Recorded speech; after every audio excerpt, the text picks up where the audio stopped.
Cristo resucitó de entre los muertos. Con su muerte, como dijimos recién, venció la muerte y a los muertos dio vida. Bendita palabra del Señor. Este acontecimiento también tiene que ver con la historia y trasciende la historia. Este misterio, cuando uno escucha la palabra misterio, es algo que el Señor ya tenía anticipado y da a conocer. Eso significa misterio. Misterio de la resurrección de Cristo viene a ser un acontecimiento real que tuvo manifestaciones en la historia, ¿verdad? Comprobadas, así como atestiguan los que escribieron los evangelios. Y San Pablo, hacia el año 56 más o menos, le escribe a los Corintios, ponemos 1 Corintios 15, los versículos 3 y 4.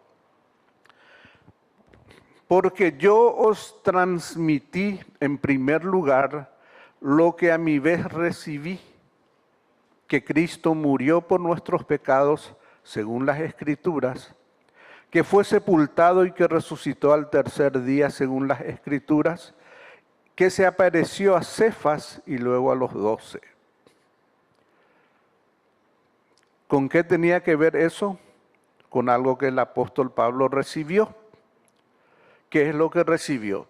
El misterio de la cruz, la verdad de Cristo, que Cristo murió por nuestros pecados, que no fue una muerte cualquiera, tuvo que ver con la culpa que nosotros cargábamos y que eso estaba escrito, por eso dice según las Escrituras. También su sepultura estuvo escrita y su resurrección, que es la que celebramos esta mañana, dice que resucitó al tercer día según las Escrituras. Y después también da testimonio que apareció a Kefas o Cefas, eso es Pedro, y luego a los 12 discípulos. En Hechos 9, de 3 al 18, no vamos a leer eso, se narra la conversión del apóstol San Pablo. Él cuenta de la resurrección de Cristo, que la recibió después de su conversión ahí en las puertas de Damasco. Otra evidencia es el sepulcro vacío. Lucas 24, 5, 6 dice, ¿por qué buscar entre los muertos al que vive? No está aquí, ha resucitado. Hay una tumba vacía. En el marco de estos acontecimientos de Pascua, lo que celebramos nosotros, el primer elemento físico que se encuentra es una tumba que está vacía, ¿verdad? Y lo atestiguan los evangelios. El sepulcro vacío constituye para todos nosotros un signo esencial. El descubrimiento por los discípulos fue el primer paso para el reconocimiento del hecho de la resurrección del Señor. Lucas 24, versículo 3. En primer lugar, ¿quiénes fueron testigos? Las mujeres, ¿verdad? ¿Cómo dice Lucas 24, 3?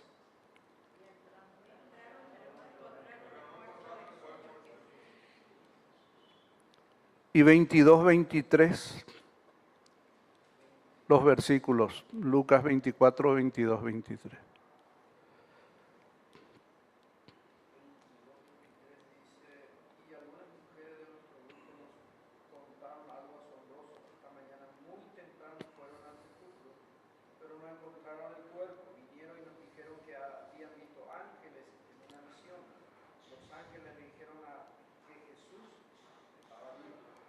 Las mujeres vieron, hablaron de ángeles, fueron muy temprano a la tumba y el Señor no estaba.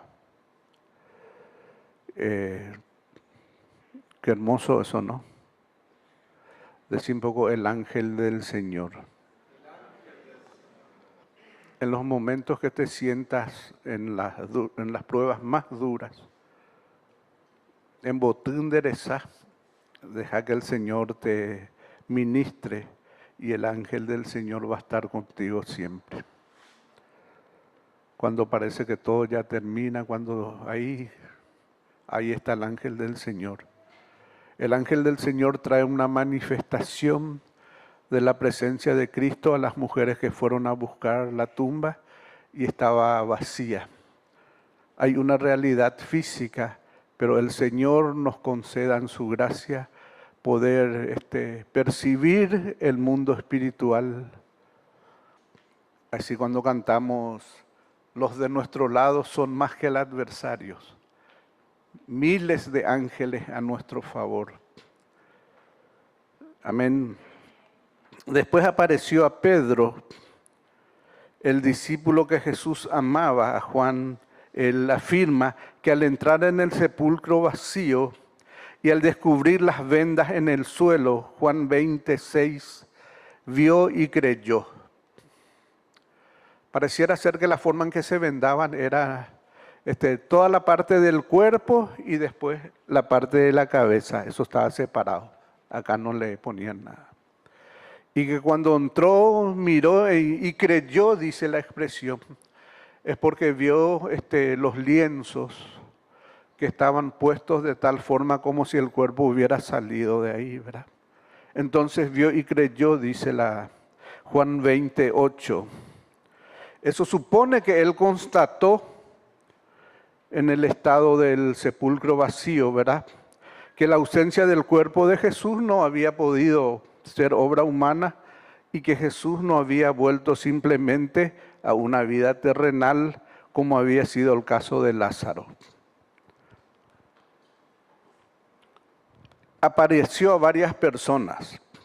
María Magdalena y las mujeres que iban a embalsamar el cuerpo de Jesús, Marcos 16:1. Leemos Marcos 16:1. Cuando pasó el día de reposo, María Magdalena, María la madre de Jacobo y Salomé compraron especias aromáticas para ir a ungirle, dice ahí, ¿verdad? Y Lucas 24:1 afirma lo mismo, ¿verdad? Jesús fue enterrado a prisa, ¿verdad?, a la tarde del viernes, que llamamos Viernes Santo, porque ya llegaba Shabbat y ahí no se podía hacer ninguna, ahí tenía que hacer quietud total. ¿Pusiste Lucas 24:1 o no? El primer día de la semana, muy de mañana, vinieron al sepulcro trayendo las especias aromáticas que habían preparado y algunas otras mujeres con ella. Importante el ministerio de la mujer. La primera persona que anunció el evangelio de la resurrección de Jesucristo fue una mujer. Qué interesante, ¿no? Vos decís que fue Simón, vamos a hacer un estudio y vas a ver que fue. Ah, no, va chismosa, pico. Chismosa. Contaron que resucitó el Señor, ¿verdad? Fueron las primeras en encontrar al resucitado. Mateo 28, 9, 10.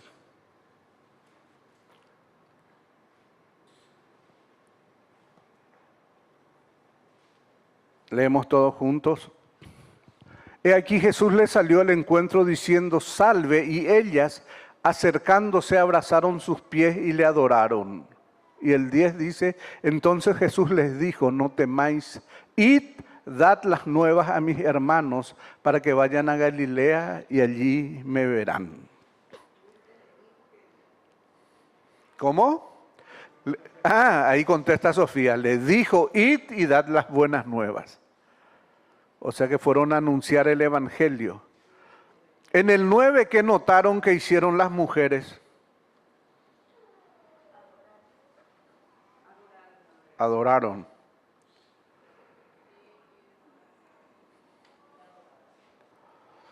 Así las mujeres fueron las primeras mensajeras de la resurrección de Cristo para los propios apóstoles. Jesús se apareció enseguida a los apóstoles, primero a Pedro, después a los 12. 1 Corintios 15, 5. Kevin. Pedro, llamado a confirmar en la fe a sus hermanos, Ve por lo tanto al resucitado antes que los demás, y sobre su testimonio es sobre el que la comunidad exclama. 1 Corintios 15:5. Aparece primero a Pedro, después a los 12. ¿Sí? Él confirma a sus hermanos, Lucas 22, 31, 32. Ve por tanto al resucitado antes que los demás, y sobre su testimonio es sobre lo que la comunidad exclama, lo que hicimos esta mañana. Lucas 24, 34. ¿Qué dice ahí?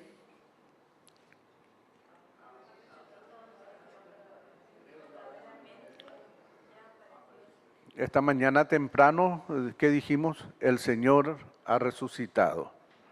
¿Y cómo se contesta? Sí, verdaderamente ha resucitado. Esto es tradición que viene desde Europa. Desde el principio de la iglesia se practicaba, después eso sigue. El Señor ha resucitado, sí, verdaderamente ha resucitado. Hay una persona que hace como 15 años me enseñó eso. Me dijo, vení, vos tenés que saludarme, el Señor ha resucitado, y yo te voy a contestar, sí, verdaderamente ha resucitado. Esa persona se llama licenciado Darío Infran.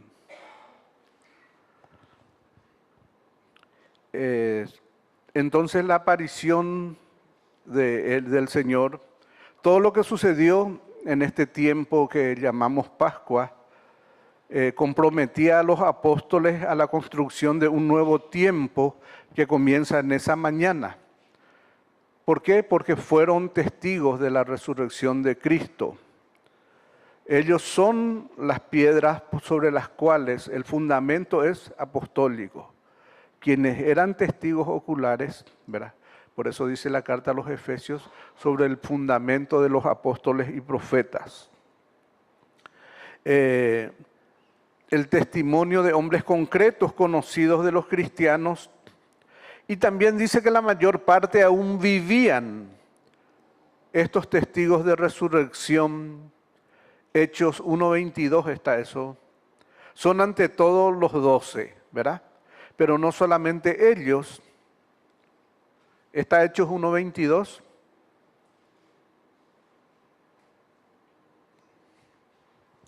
Dice, comenzando desde el bautismo de Juan hasta el día en que de entre nosotros fue recibido arriba, uno sea hecho testigo con nosotros de su resurrección.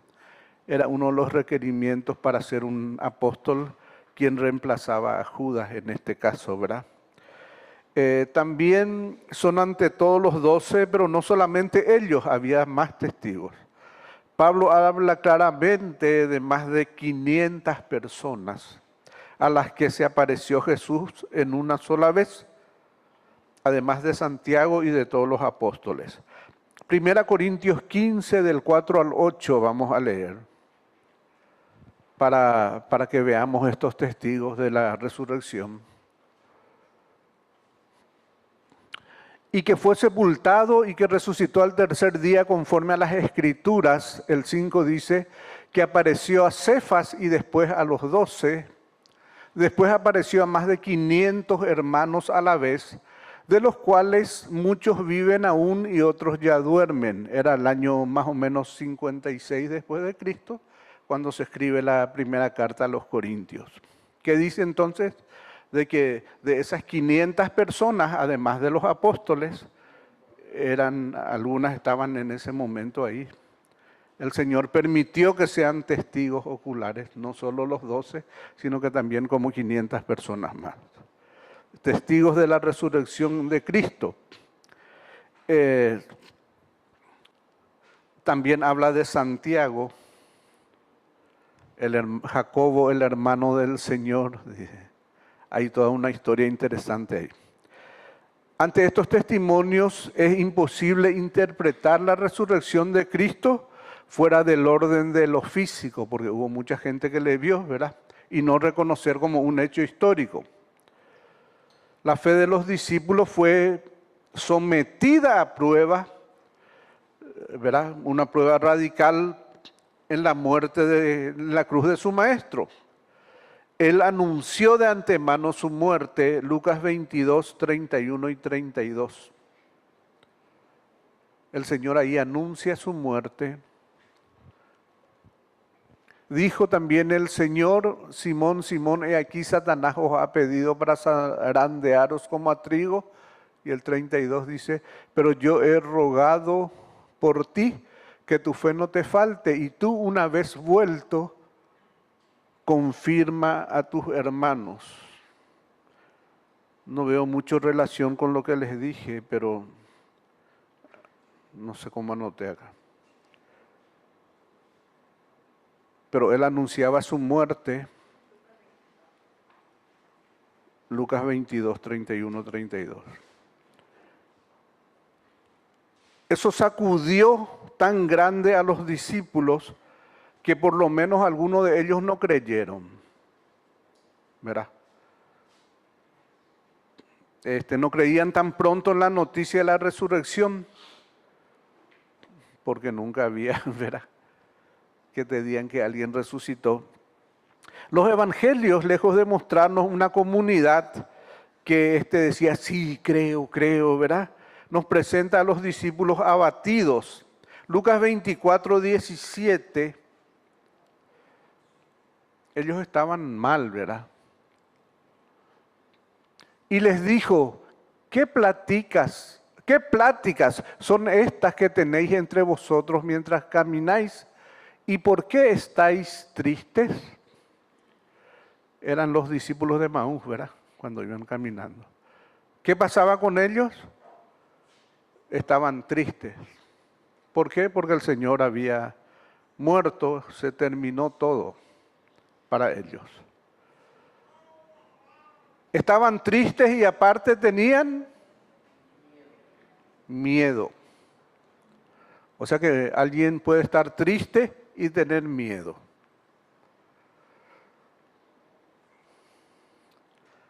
¿Quién tiene miedo cuando se enferma?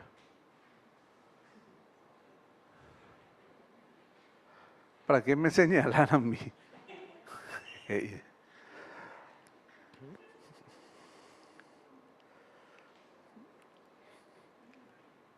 Todo un tema ese, ¿eh?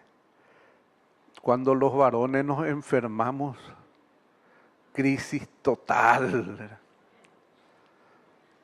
Y las mujeres se enferman y siguen haciendo sus cosas. Entonces los discípulos, ¿verdad?, estaban tristes, cara sombría, asustados. Por eso no creyeron a las mujeres que regresaban del sepulcro.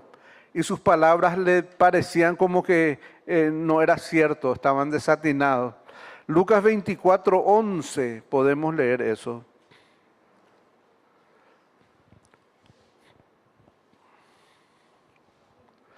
Mas a ellos les parecía locura las palabras de ellas y no las creían. Vinieron las mujeres a contar y les decían: no, cosas de mujeres ya otra vez. Ese es Lucas 24, 10. El 11.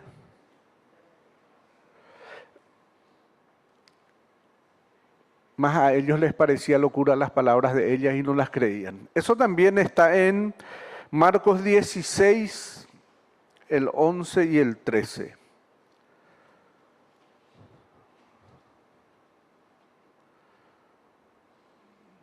Marcos 16, 11 dice: ellos cuando oyeron que vivía y que había sido visto por ella, no lo creyeron. Y el próximo, el 16. 11 y el otro es el 13, que ellos fueron y lo hicieron saber a los otros y ni aun a ellos creyeron. Había incredulidad, ¿verdad?, en el ambiente de la resurrección de Cristo. En Marcos 16, 14 ahora vemos: Cuando Jesús se manifiesta a los 11 en la tarde de Pascua, les echó en cara su incredulidad y su dureza de cabeza por no haber creído a quienes le habían visto resucitado. Tan imposible les parecía que incluso puestos ante la realidad de Jesús resucitado, los discípulos dudan todavía, ¿verdad? Decían, es un espíritu. ¿Se acuerdan de esas palabras? Lucas 24, 38 y 39. ¿Se acuerdan cuando hablamos de un solo mediador entre Dios y los hombres, Jesucristo hombre? Es este pasaje donde el Señor les dice que le toque. Ahí vamos a leer lo que dice. Pero Él les dijo, ¿por qué estáis turbados y vienen a vuestro corazón estos pensamientos? Mirad mis manos y mis pies, que yo mismo soy. Palpad y ved, porque un espíritu no tiene carne ni huesos, como veis que yo tengo. Hay una doctrina que se llama docetismo. Dokein significa apariencia. Que decían que este Jesús cuando vino era una apariencia nomás, así como, ¿verdad? Niegan de que el verbo, por eso el apóstol escribe y dice, el verbo fue hecho carne y habitó entre nosotros. Le dice, tóquenme. Después de haber resucitado, ellos tocaron al Señor. Y cuando asciende, Él asciende con su cuerpo glorificado, por supuesto. Pero el Cristo que está a la derecha del Padre intercediendo por cada uno de nosotros, está totalmente identificado con nuestra humanidad porque participó de ella recibiendo un cuerpo glorificado. Y con la deidad del Padre porque volvió al Padre siendo Dios. Eso se llama hipóstasis.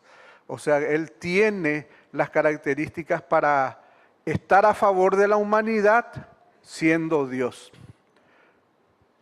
Con su riqueza se hizo pobre para que a través de su pobreza seamos enriquecidos. Eso es lo que Jesús hace a favor nuestro, ¿verdad? No le creían, decían que era un espíritu. También estaban tan asombrados que no sabían, no creyeron. ¿Será, verdad? Tomás tuvo una misma prueba, dice, no, yo no. Si no le toco, ¿verdad? No creemos ahí. En Galilea, ¿verdad? Algunos, sin embargo, dudaron, dice Mateo 28, 17. Entonces, ese hecho de que los mismos apóstoles hayan dudado, ¿verdad? Pone de manifiesto que la hipótesis de que la resurrección haya sido inventada o un producto de fe o de la credulidad de los apóstoles no tiene consistencia, porque muy por el contrario, ellos sí dudaron y después el Señor se aparece confirmándole de que Él resucitó. Su fe en la resurrección nace bajo la acción de la gracia divina. Así ocurre también con cada uno de nosotros. Llega un momento en que parece el Dios que se esconde y el Dios que está, ¿verdad? De la experiencia directa de la realidad de Jesús resucitado. Eso tiene que ser real para cada uno de nosotros hoy. La realidad de que el Señor resucitó. Puede haber incredulidad, puede haber dudas, uno puede estar asustado, pero ahí en nuestra intimidad con Dios, al leer la Escritura, ¿verdad? El Espíritu da testimonio a nuestro espíritu de la resurrección de Cristo. Eso lo produce Dios. El Señor produce eso. Simultáneamente pueden haber dos personas, ¿verdad? Alguien desesperada porque no se da cuenta y otra persona muy tranquila porque el testimonio del Espíritu. Qué bárbaro cómo es Dios, ¿no?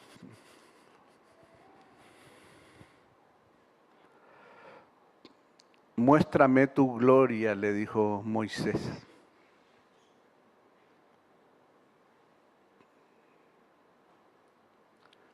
cuando el arca fue robada, la expresión de que la gloria de Dios no estaba con el pueblo de Israel, ¿verdad? Fue manifiesta, se manifestó en el nombre que le dieron al hijo de la nuera de Elí, Icabod, sin gloria.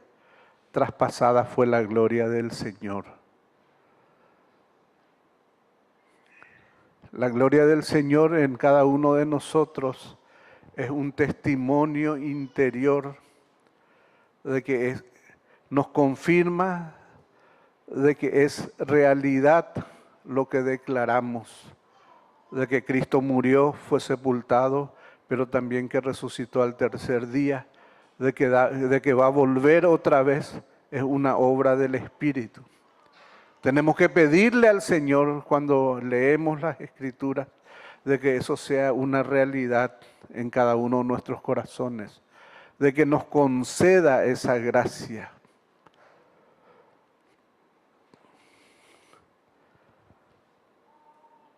Jesús resucitó, ¿verdad? Jesús también establece con sus discípulos una relación más directa. Le dice que le toque, que tóquenme, compartió la comida. Le dijo que Él no es un espíritu, pero sobre todo que comprueben que el cuerpo resucitado con que se presenta ante ellos es el mismo que fue martirizado y crucificado, ya que sigue llevando las huellas de su pasión, ¿verdad? Las llagas de Cristo. Este cuerpo auténtico y real posee, sin embargo, al mismo tiempo una nueva propiedad, la del cuerpo glorificado, un cuerpo glorioso. No está sujeto al tiempo ni al espacio, pero puede hacerse presente a su voluntad donde quiere y cuando quiere. Los testimonios de la Escritura dan eso, ¿verdad? Él aparecía, porque Sofi siempre me preguntaba, ¿y dónde es lo que se fue el Señor? ¿Y ahora dónde está? Y nos dice acá qué pasó. Y el cuerpo glorificado tenía esas características. Así, la primicia es esa. Así vamos a ser nosotros. Fuimos salvos en nuestro espíritu por la muerte de Cristo. Por su resurrección y la vida del Espíritu Santo, nuestra alma recibe salvación, por eso cambiamos nuestro carácter y nos santificamos. Y el cuerpo va a ser totalmente glorificado con la segunda venida del Señor. La primicia de todo eso, mi hijo eres tú, yo te he engendrado hoy, es Jesús cuando resucita, ¿verdad? El misterio de la cruz. Su humanidad ya no puede ser retenida en la tierra y ya no pertenece más que solamente al dominio divino del Padre. Juan 20, 17 que dice Kevin.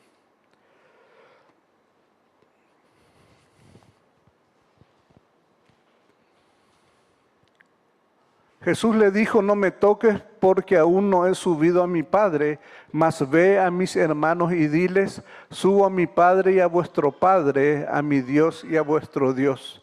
Somete su vida al dominio del Padre. Después de eso sí ya, verá. Por esta razón también es soberanamente libre de aparecer como quiere, apareciendo como un jardinero en Juan 20, 14, o bajo otra figura distinta de la que les era familiar a los discípulos, ¿verdad? El Señor empieza a aparecer. La resurrección de Cristo no es un retorno a la vida terrena, como el caso de la resurrección, ¿verdad?, que Él había realizado antes de la Pascua. ¿Se acuerdan que resucitó a quién? A la hija de Jairo, a la joven de Naín, a Lázaro. Estos eran hechos milagrosos, pero las personas afectadas por el milagro volvían a tener, por el poder de Jesús, una vida terrena ordinaria. En cierto momento iban a volver a morir. Lázaro resucitó, ¿verdad? Después murió otra vez. En el caso de Cristo ya no es así. En Brasil hay un teólogo impresionante, se llama Glenio Fonseca Paranagua, y él dice, resurrección es resucitación, todo es sound, ¿verdad? Y él distingue entre lo que es la resurrección y la resucitación. Que uno vuelve a la vida terrena y bueno, sigue así, vuelve a morir. Y lo otro es que en el caso de Cristo, único la primicia, que al resucitar ya tiene el cuerpo glorificado, una nueva naturaleza. Es bueno distinguir esas dos cosas. La resurrección de Cristo es esencialmente diferente. En su cuerpo resucitado pasa del estado de muerte a otra vida más allá del tiempo y del espacio. En la resurrección el cuerpo de Jesús se llena del poder del Espíritu Santo, participa de la vida divina en el estado de su gloria. Dejó la gloria del Padre, vuelve a ella. Tanto que San Pablo puede decir de Cristo que es el hombre celestial. Eso está en 1 Corintios, le llama el hombre celestial.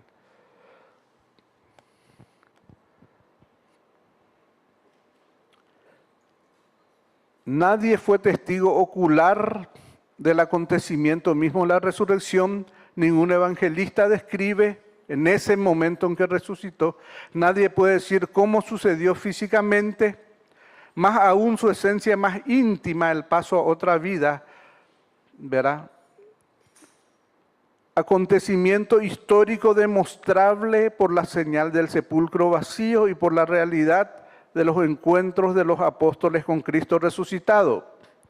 No por ello la resurrección pertenece menos al centro del misterio de la fe, ¿verdad? En aquello que trasciende y sobrepasa la historia.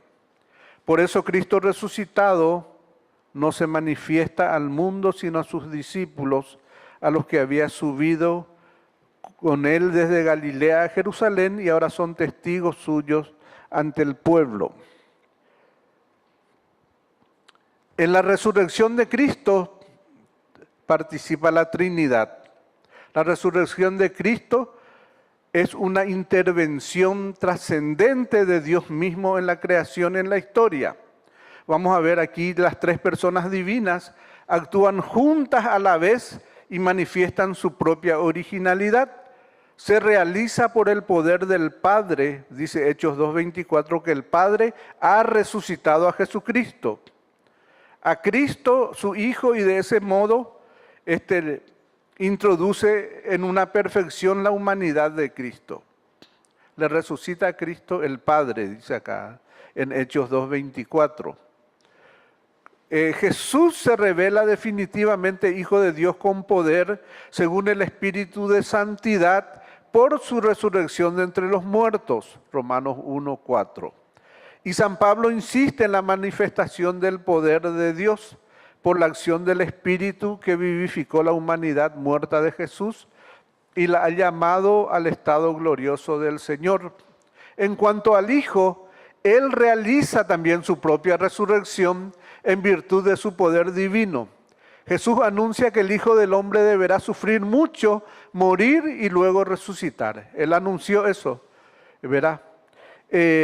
Por otra parte, Él afirma explícitamente, doy mi vida para recobrarla de nuevo. Tengo poder para darla y poder para recobrarla de nuevo.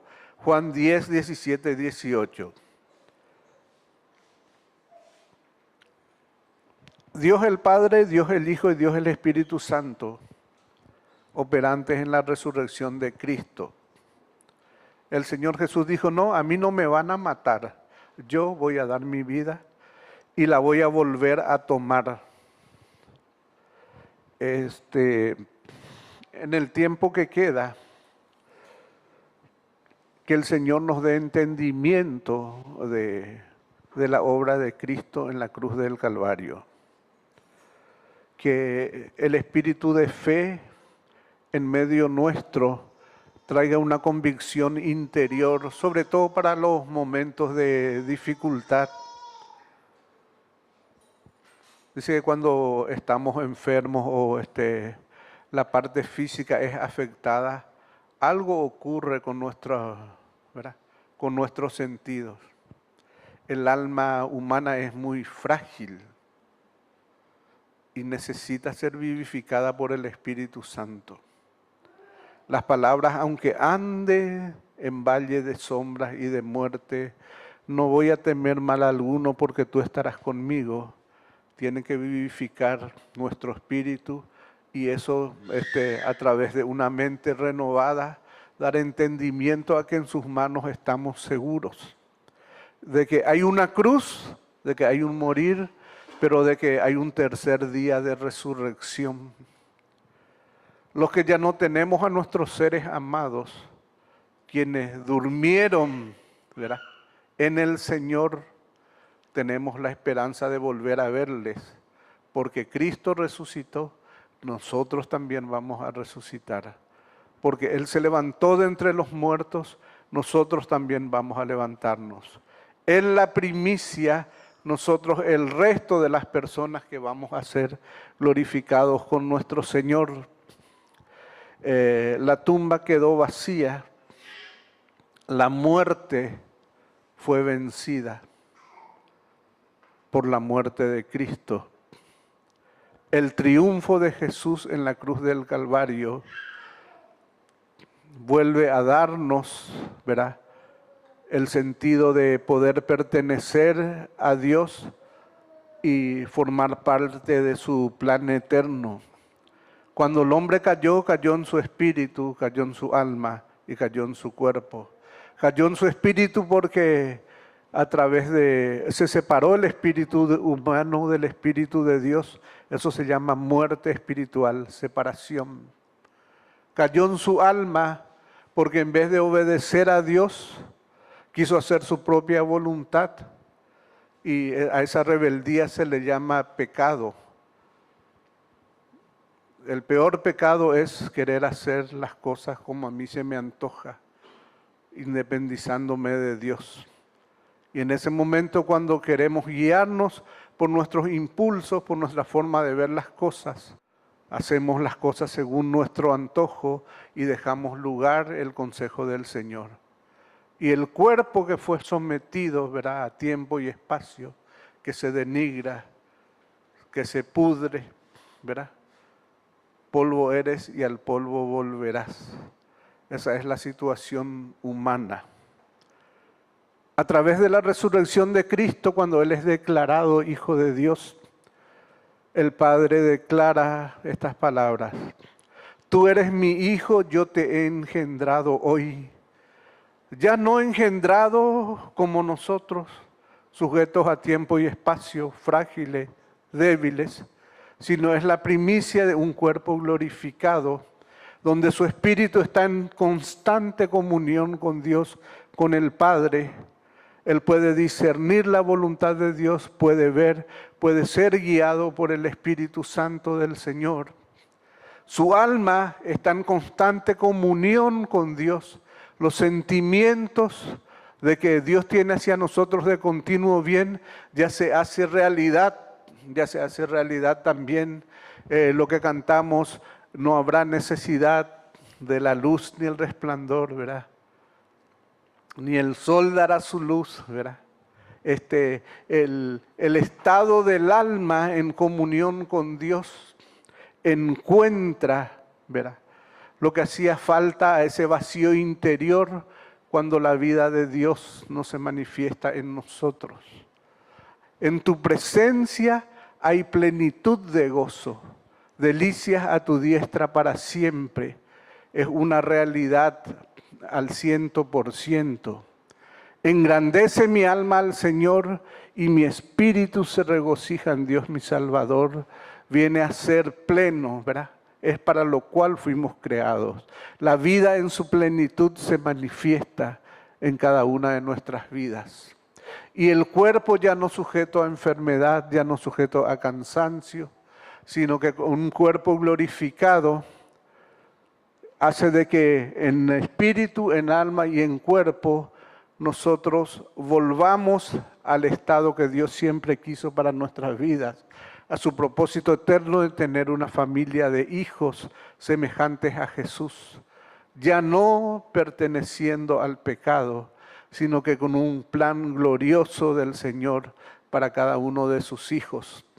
El conocer esta realidad de la resurrección de Cristo forja en nosotros una esperanza que nos impulsa a predicar su palabra, que nos impulsa a buscar siempre hacer lo que agrada al Señor, nos impulsa a ser adoradores genuinos, auténticos, nos impulsa a dejar de lado todo pecado, toda situación que a veces por capricho o porque no queremos ceder a la voluntad de Dios se manifiesta en nosotros. Pero sobre todas las cosas lo que hace es quitarnos el eje baricéntrico de egoísmo, de egocentrismo, en que todo se tiene que filtrar por mi persona, en que tengo que ser el actor principal de cualquier cosa que suceda, ¿verdad? Si el grano de trigo no cae en tierra y muere, no puede llevar fruto. Tenemos que morir para vivir. Tenemos que ser llenos del Señor para manifestar su plenitud, ¿verdad?